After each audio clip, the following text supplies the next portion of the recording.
I've been stalking these subreddits for a while, and I thought just reading people's stories would help me, or if I found someone with a similar situation and I could see how they did it, but I guess my situation is unique. So here we go. First, let me be clear. I don't care if you think this is fake. I don't care if you want to rip me a new one after I vent. It already happened. I thought I was okay. I thought I moved on, but after last weekend, it all came back, and the anger I had back then just came in full force, and even though I'm back home with my fiance, that anger towards my ex just won't go away. I spent years in anger management for what she did and the situation that was created, and I thought I was okay. Right now, I just turned 39. I was 18 when I met my ex, Marisol. During that time, I was a gangbanger with the Latin Kings. I was in a member since I was 13, and always in and out of trouble.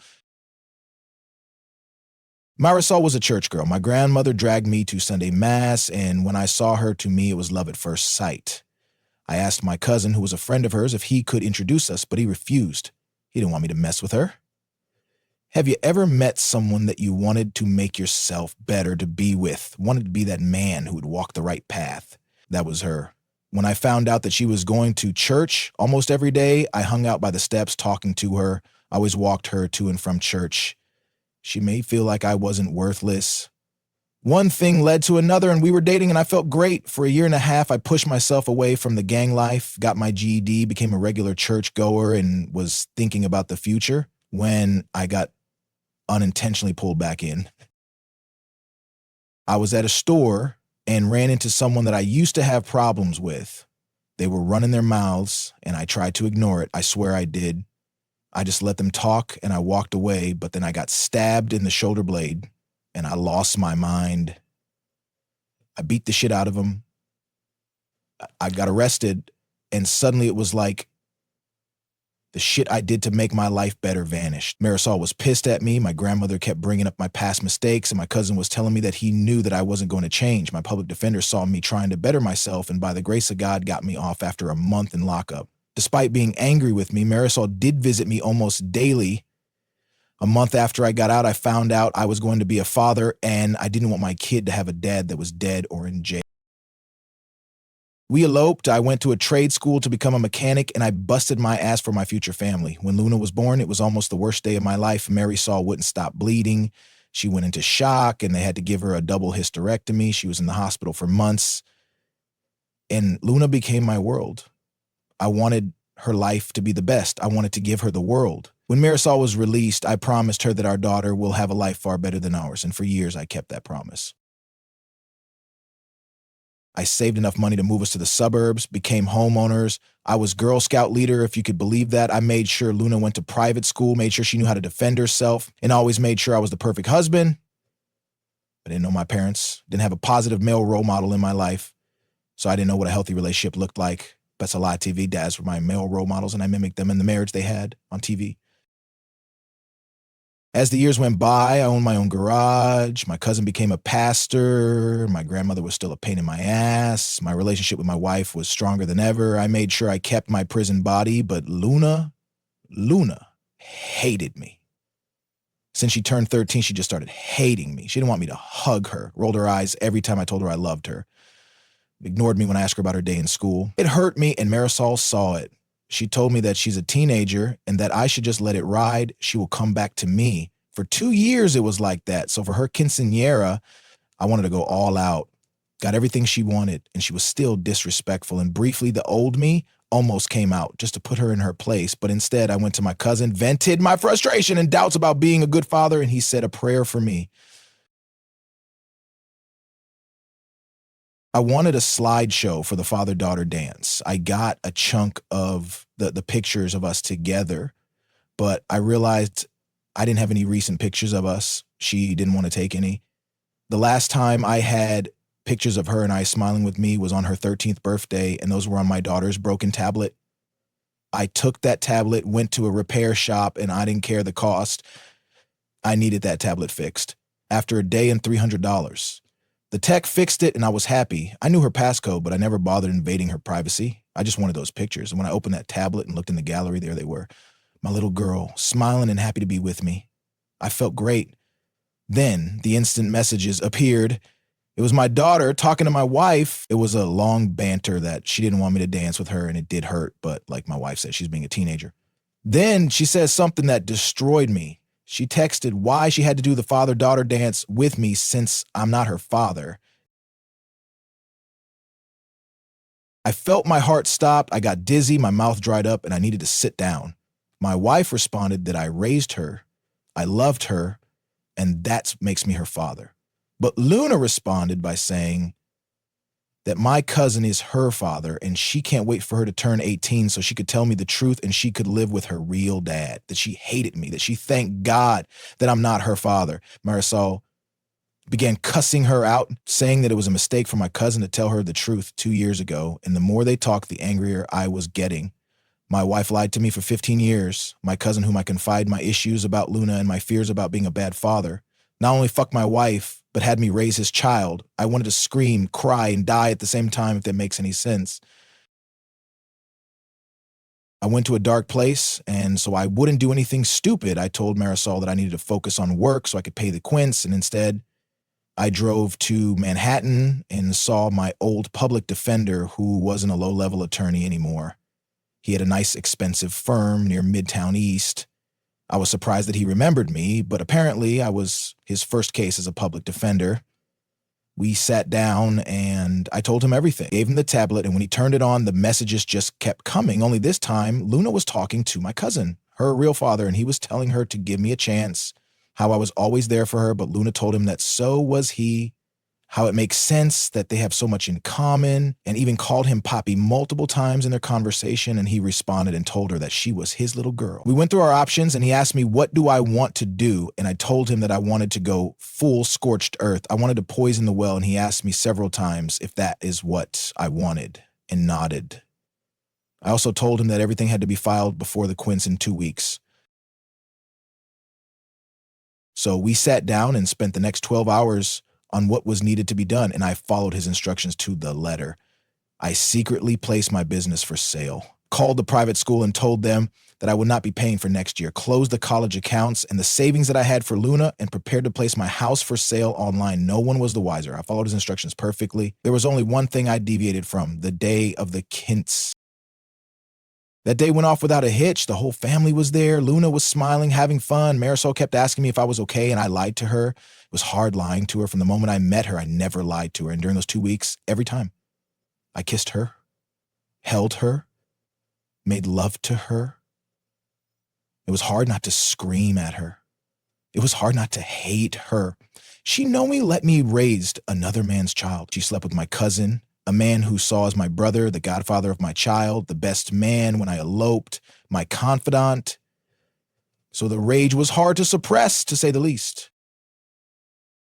When it was time for the father-daughter dance, I called her to the center of the stage. She looked annoyed, but walked over. I had the music playing, and she smiled, and it tore me apart, seeing her smiling at me. For years, I wanted to see that smile again. And now, I didn't want it. As we danced, I had the slideshow playing, pictures of the two of us, and towards the end of the song, screenshots of her text messages with her mother and real father. Needless to say, this didn't bode too well. Marisol looked like she saw a ghost. Luna just kept staring at the large screen, and my cousin just stared at me with fear.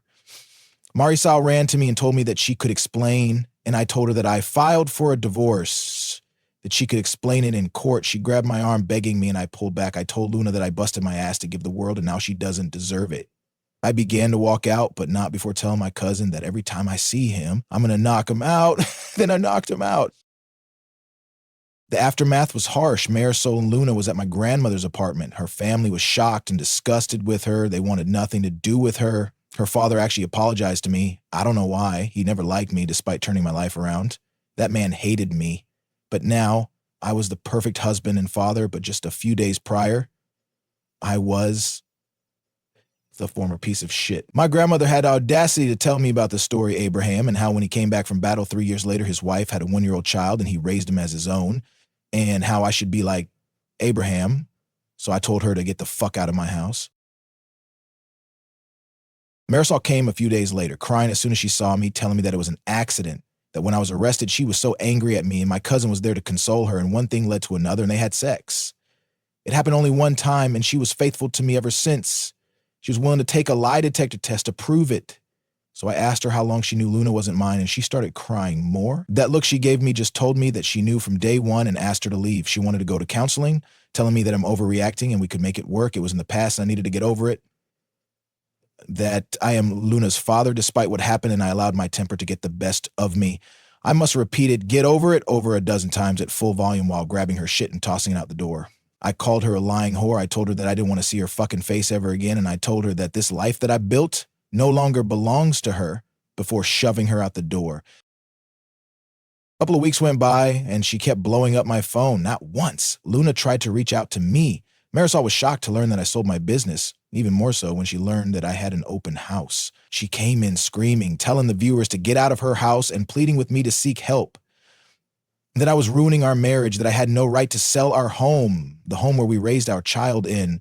And I told her that this house is full of lies. It's a house where I raised another man's child, and when I sell it, I will give her half, and ordered her to get out before I called the cops. It was a bluff. All she had to do was play the victim, and I would have been arrested. But weeks went by, and she kept blowing up my couple of weeks went by, and she kept blowing up my phone. Not once. Luna tried to reach out to me. Marisol was shocked to learn that I sold my business, even more so when she learned that I had an open house. She came in screaming, telling the viewers to get out of her house and pleading with me to seek help. That I was ruining our marriage, that I had no right to sell our home, the home where we raised our child in. And I told her that this house is full of lies. It's a house where I raised another man's child, and when I sell it, I will give her half, and ordered her to get out before I called the cops. It was a bluff. All she had to do was play the victim, and I would have been arrested. But she didn't. She complied. Shortly after this, my cousin came to talk to me, and I knocked him out, dragged him outside, and closed the door. I refused mediation. Marisol wanted to reconcile, but I didn't. I wanted a divorce, and my attorney filed for a fast-track divorce, and in 3 months, we were in the Nassau County Courthouse. I barely spoke to anyone during that time. I read horror stories about the court system, especially during divorce proceedings, but I didn't have that. I had a female judge who was very fair. My attorney took care of everything. First, Marisol's lawyer tried to talk about my past when I was in a gang, as if my past barred a reason for me to be a terrible husband and father, but my attorney quickly smacked that down, and the judge reprimanded her attorney for trying to shame someone who turned their life around. My attorney presented all the evidence and offered a lump sum alimony payment with the pending sales of the house and business. And at first, Marisol kept asking me to reconsider, but I ignored her, and when she finally realized that I'm not budging, she agreed. Yet the real surprise happened when it came to child support. My attorney presented all of the text messages from Luna's conversation with Marisol, showing that not only Luna knew I am not her father, but she cannot wait to be with her real father, saying that she no longer has to live a lie. Marisol was completely caught by surprise from this. Then my attorney filed a motion to have my name removed from Luna's birth certificate, have my last name removed as well as all parties agreed that my cousin was her father. Marisol was shocked by this. She yelled at me, begged me not to do this to Luna, that I am her father because I raised her, and as pathetic as I may sound right now, but if Luna didn't act that way towards me, if she didn't say those things, I would have agreed. There were moments that I wanted to reach out and try to make it work. But then I would look at Luna's continuing text messages to her friends, her real father and mother, and I would refocus on my resolve.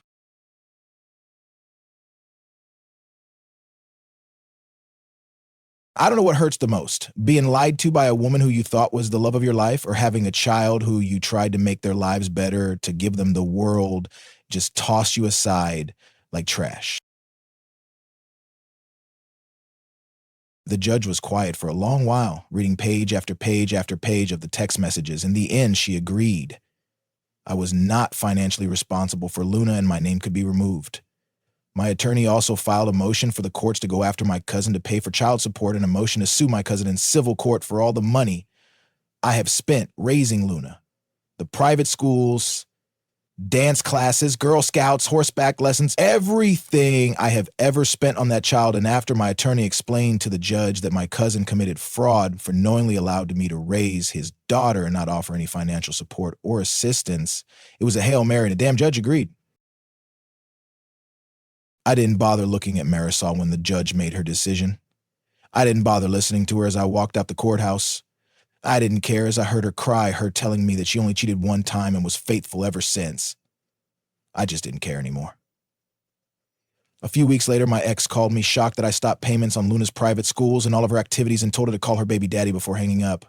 Even Luna called me first time since this entire ordeal, and she fucking calls me crying that she has to go to public school, that they were moving to the old neighborhood and how scary it was and how she wanted us to be a family again.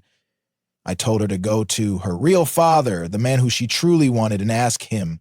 I yelled at her, told her that not only she knew for years, but I read all the text messages, the back and forth, and from her own words, she was thankful that a hoodlum like me wasn't her father, even though I haven't been a hoodlum since the day I found out I was going to be a father.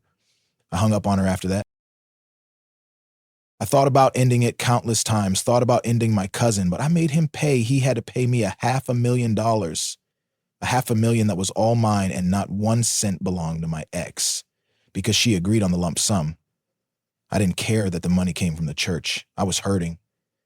I left New York shortly after, went to Idaho as furthest away from New York as possible. I just picked a random state and city and just left. Opened up a new shop, got a house, but for 2 years I had trust issues. For 2 years I saw a therapist. Anger management, I went to rage rooms. It was difficult until I found myself going back to church. And ironically, that was where I met my fiance. Jocelyn is wonderful. She just turned 30 at the time, and we just hit it off. I told her everything that happened to me. I explained to her that I'm going to have trust issues, and she understood. A year later, she told me that I was going to be a dad and insisted that for me to have a DNA test just so I can have peace of mind. I forgot what it felt like to be happy again. And when my son was born, I was overjoyed. I called my grandmother for the first time in years. She cried.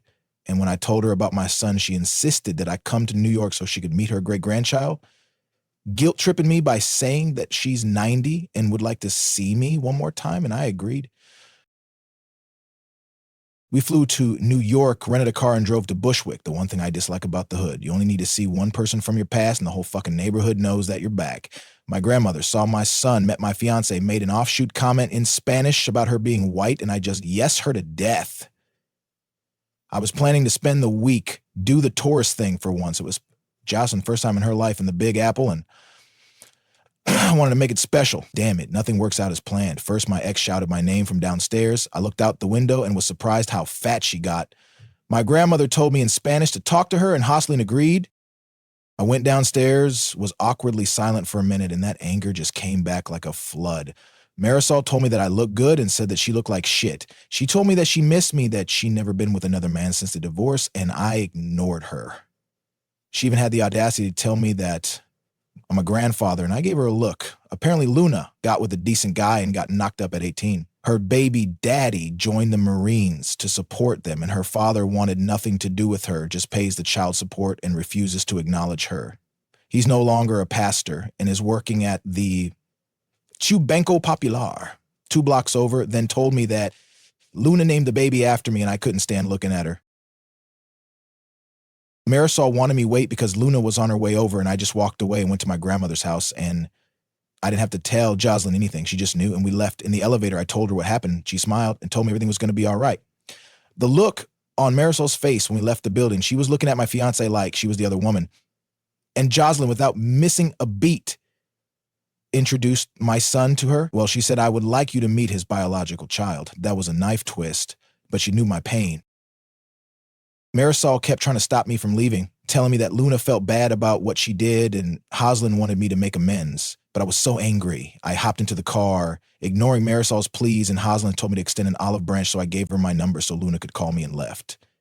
At the red light, I saw my cousin by the Cochifrito stand, and I don't know what came over me. I got out the car, ran up to him, and beat the shit out of him.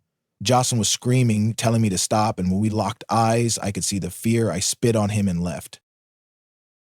I'm back home, working, being a dad and a good fiance to a beautiful woman. Yet since going back, when I'm alone with my thoughts, anger comes back. Luna did text me with a picture of her smiling with her son and telling me that she was sorry for what she did. Yet, I don't know if she's sorry that she missed me or if she's sorry because the man she wanted to be her father wasn't the man she thought he was. I'm so confused and I'm scared to reach out to her. I want to get past this. I want to move on. My family was my everything. My daughter was my world. Even after these years, it still hurts. It still makes me angry, but I know I need to move on, but it's hard. I want to reach out to Luna, but I'm so scared. I have people telling me to let her back in, but all I can think about are those text messages and the constant lies. I need help and my usual methods are not working. Thank you for reading this. I needed to vent. Like I mentioned, I don't care if you think this is fake. I really don't give a rat's ass, but your help is appreciated. I'm waiting for the mods to approve this. It's been a while. And yesterday was Father's Day. Luna tried calling me several times, and I looked at the phone. I wanted to answer. I didn't. But all that kept lingering in my mind was those messages, what she said to her mother, to her real father, her friends. So I ignored it. Eventually, I listened to her voicemail, and she sounded so cheerful. She briefly apologized for her actions, but to me, it didn't sound sincere, just passive. Maybe I'm overthinking it. She mentioned about her son, her finance, and asked me to call her. Simple request, and I became infuriated. My grandmother and my fiance are telling me to give her a chance, but when I asked my grandmother if Luna or Marisol ever asked about me in the 4 years I left, she said Marisol did constantly, but not Luna. So in my twisted mind, I think Luna wants me in her life to her child would be taken care of. Or maybe she wants to milk me, and that made me so angry. Even Marisol tried calling me constantly, and I'm already thinking about changing my number. So I spent the majority of my Father's Day in the gym hitting the heavy bag, and I have an appointment today with an anger management group. Maybe they can give me an outside opinion. If this ever gets published by the mods, I would like to get your opinion as well. In the meantime, I'm just figuring this out. I would like to thank LugenFiggy42 for his advice on sending an email as a start. I sent a small email to Luna that simply said, "What do you want?" Didn't expect the multi-paragraph response. She started the email profusely apologizing for how she acted. She said when she found out I wasn't her father, she was angry. She confronted her mother and she cried, making her promise not to tell me. Since she felt lost, she began to talk to my cousin, her real father, more and more. He told her my violent past, the things I used to do, things that I kept a secret from her. This made her angry, and the more they spent time together, the more she pulled away from me. She said she felt bad from time to time, but my cousin would reinforce her feelings towards me. The day of the quince, she said, while we were dancing, she realized how stupid she was acting. She realized how much I loved her, and then her messages appeared on screen. In the days that followed, she was told by my wife's side of the family to give me space, to not call me, and she listened. She said she was watching her family fall apart because of her, and she couldn't do anything to fix it. She told me she understood why I did what I did. She wanted to reach out. Her grandfather kept telling her that I loved her, that I raised her, and despite what I saw through her messages, I will do the right thing, and she believed him. During the divorce, her mother fell in a dark place. Not talking to her, barely eating, she was just existing. When she found out that my name was removed from her birth certificate, she said she had a panic attack. Her mother told her that they would have to move back to Brooklyn, and when she asked about her life and school, her mother told her that was the life your father gave you and he's not your father anymore. So she called me, begging, and I cursed her out. Then hanged up. She cried. She tried to reach out to my cousin, who pretty much, she even went to the church, and he told her to leave, called her a mistake. Her mother refused to talk to her, basically locked herself in a room, only leaving to use the bathroom or take a shower. She begged her grandfather to take her to see me, and when they came to Long Island, she learned that I moved. Her grandfather told her that he will talk to my grandmother and find out where I went. For the next 2 years, according to her, it was hell. The entire neighborhood knew what happened to her and her mother. Her father avoided her at all costs and tried not to pay child support. It took her grandfather to threaten him to start paying. In the meantime, her mother didn't talk to her. She was just locked in her room. The few times they did spoke, she called her an ungrateful girl, and she was the reason why she lost the love of her life. Her grandfather had to put her mother in her place by telling her that her infidelity was the reason why she lost the love of her life, and she locked herself back into the room. So Luna barely stayed home, and that was how she met the father of her child. He worked in the corner bodega. They were the same age, and after a few months of talking, one thing led to another, and she ended up pregnant. Her grandfather was furious, but when her boyfriend insisted that he would marry her, that cooled things down. Luna said her pregnancy was a blessing in disguise. Her mother began talking to her again and even began leaving the room to be by her side for every checkup. Being a senior in high school while pregnant was cliche, but she made it work. A month before the baby was born, she graduated and her boyfriend joined the Marines. He wanted to elope before leaving, but she wants a wedding. Her boyfriend had no issues naming his son after me. Apparently his father was absent, and the fact he was a junior was a reminder that he shared the name of a man who didn't want him. When she heard I was in town, she got a speeding ticket trying to get to my grandmother's apartment. She wanted to see me, wanted to apologize, wanted me to see me. However, she was late. And she cried. When her mother gave her my number, she wanted to call me immediately, but the entire neighborhood was talking on how I beat her father up, so she waited. Her mother was sad to see that I moved on and have a son. Luna was happy to know she had a little brother, but her mother became a little more depressed. I felt sorry for Marisol. After I read the email, I called Marisol and asked her if this was true, that she refused to talk to Luna for years and blaming her for our divorce. She confirmed it. At first, I yelled at her, but I regained my composure when I hear her crying. I told her to move on, find someone else, but she said no. She told me that I was her husband, and I will always be her husband. It broke my heart a little. I then had my grandmother go see my cousin so I could talk to him. The second he heard my voice, he began to cry and beg me to forgive him. I just asked him why he didn't be a father to Luna, why he poisoned her against me, and he said it was envy. He was in love with Marisol, and I took her from him. When I was arrested, he consoled her, manipulated her, and barely lasted a second with her, and she realized what she was doing and shut it off. When she found out she was pregnant, he knew the baby was his. They both knew. It was supposed to be a secret. Marisol took her double hysterectomy as God's punishment for her infidelity and deceit. When Luna turned 13, he was drunk. Seeing my life and envy was the one sin he couldn't shake, so he wanted to ruin it. And he did. I told him when we see each other again in hell, I will be his eternal torturer, and hung up on him. Jocelyn was there for me. She told me that everything will be okay. Luna and I commented through email. I spoke to her on the 4th. She spent over an hour crying while talking to me. I even spoke to her boyfriend, who asked me permission to marry her. I thought it was funny, but honorable. My wedding is next month, and Jocelyn wants me to invite Luna. At the same time, Luna wants me to give her away for her wedding in November. My future father-in-law sat me down and told me that he couldn't grasp my situation but respect the road I took because the road saved his little girl, gave him a handsome grandson, and a future son-in-law that he would kill for. That made me laugh, but he told me that I need to let go of the anger and start forgiving but never forget. He's right. So we gave Luna an invite to my wedding, even offered to pay for the plane ticket. Her boyfriend, or should I say fiance, said that he will work it off at my garage when they arrive. I kind of like him. As for me giving her away, I don't know yet. Let's see how the wedding happens first. Thank you again for the advice and the few DMs. No one was rude or disrespectful. You guys helped me so much. I'll update if something happens. But for now, I have to get things ready for my wedding next month.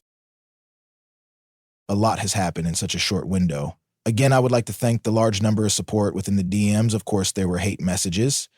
But all I could say to those people, what you would have done and what I did are two different mindsets. And until you go through the same situation or something similar, don't tell me how I should have felt. Leading up to the wedding, I was already on eggshells. Jocelyn was the happiest I have ever seen. My in-laws were freaking due to the number of people that were coming. I swear, I think the whole town came. While all of this was happening, I was an hour and a half away in Boise waiting for Luna and her family at the airport. In the days leading up to her visit, we spoke. A lot. Her mostly crying, apologizing, and me just listening. When she couldn't speak anymore, I was talking to her fiance, who's more down to earth. When their plane landed, I was so scared. Not for seeing her again, but I was afraid due to my anger. I was afraid that I would lose my temper. The second she saw me at the terminal, she ran to me crying, and for a split second, I saw my daughter when she was 7. I was weird picturing a child in my mind. She ran screaming, "Daddy," and the second she hugged me, she began to cry loudly. It was like a wail that caused so many people to look at us. She just kept saying sorry over and over, asking me to forgive her, and I just held her for over 15 minutes. She refused to let me go. It took her fiance and I to convince her to do so. It was as if she felt the second she let go, I was going to vanish. After she composed herself, her fiance properly introduced himself, and then they introduced me to their child. I won't lie, I cried. I wasn't angry, but I cried holding this infant. Luna was also the splitting image of her mother when she was 19, which made me wonder about Marisol. During the drive home, we talked about her fiance's boot camp, how he's going to be a career man, how Luna was going to college online to learn accounting, mostly catching up conversation. When we arrive at my house, Jocelyn and her family has a spread ready for them. Since we've been together, Jocelyn learned how to cook Spanish foods. But the week leading up to Luna's visit, she went a little overboard. Yet I get it, she wanted to make an impression. Her and Luna just hit it off. Every few minutes, Luna would walk towards me just to give me a quick hug and go back to Jocelyn. I was just holding my son and my grandson. While Jocelyn was introducing Luna to her family, I put the babies to bed and I went to the porch for some fresh air. Luna's fiance was standing by foot of the yard, staring at all of the bisons roaming around. For a moment, I wanted to give him the dad talk, but I felt that it wasn't my place. Instead, I asked him how he liked the view, and he was awestruck. I know the feeling. Living in the city the majority of your life, wide open spaces is a marvel to take in. After a minute or two, he looked at me and told me how regretful Luna was. I've been with your daughter for 3 years, and not a day goes by when she mentioned how much she misses you and regret what she did. Out of everything he told me, that single sentence constantly replays in my mind. Her fiance's name is Roberto. For a man who is only 19 years old, he acts and talks like a man in his 30s. That tells me he had a rough life to mature so quickly. I know the feeling.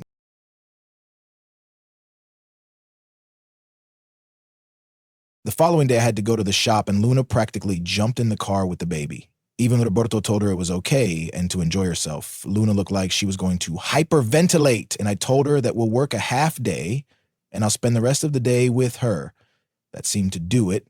I slowly began to realize how traumatized Luan was. During the drive, I asked Roberto, how bad was she? She has severe abandonment issues, constantly afraid that he's going to leave her, despite him telling her that he will never. She calls him a lot, a bit clingy at times, and in the beginning, afraid to be herself in fear that they will break up. He had to reaffirm his love for her just so she could let her guard down a little. This was my doing, I know that, but he doesn't blame me. He told me he completely understood why I did what I did. Allow me to say that Roberto is a terrible mechanic. He knows nothing about cars, so I had him clean up to the shop so he could work off the plane tickets. We closed early, and when we arrived, Luna practically ran towards me. She looked unhinged. I told her that I'll be back, and she went to her fiancé. When I walked into my house, Muslin told me that everything is going to be fine, that I won't leave her again. I didn't know what to say, but Jocelyn grabbed my hands and told me that Luna is hurting and she needs her father. For the next couple days, I spent all my time with Luna, getting reacquainted with her, took her to my in-laws' ranch and showed her the bisons, the elks, and took her on a hike. 2 days before the wedding, I apologized to her for leaving, apologized for the way I acted, apologized for the actions I took. She didn't want to hear none of it. She told me that there's nothing that I should apologize for. She said she knows she was the reason why it all fell apart, that she knows it was her fault and I had to stop her. I began to cry. I told her that it wasn't her fault. I was angry. I was hurting, and despite what happened, I should be the one who should apologize. We both cried and just held each other. Luna appeared to be slightly better. On the day of my wedding, she was happy. In the last minute, Jocelyn made her into a bridesmaid and Roberto a groomsman. The wedding was beautiful. During the reception, I asked the DJ to play the song from Luna's Kins, and I asked her to dance with me. She was crying the entire time, holding on to me for dear life. As we danced, I haven't felt this happy in a long time. I let Luna and her fiancé stay in my house, taking care of her little brother while I went to Hawaii for my honeymoon. When we got home, she was happy. She hugged us. It felt great. Roberto told me that he's going to Camp Dwyer in Afghanistan and would like to know if Luna could stay near us until he could buy a house. Of course, I said yes. They went back to the city the day before yesterday. Like I said, it's been eventful. Luna's wedding is in November, and Roberto is leaving in December. Roberto sent me what constitutes as a year's rent for a townhouse community 3 miles away from my house. However, Jocelyn suggests we should put a double wide on our property for Luna and let her save her money to buy a house when Roberto comes back. Marisol has been blowing up my phone, and based on the messages she left, she's not happy that Luna is moving. Right now, my focus is my family and to mend my relationship with my daughter.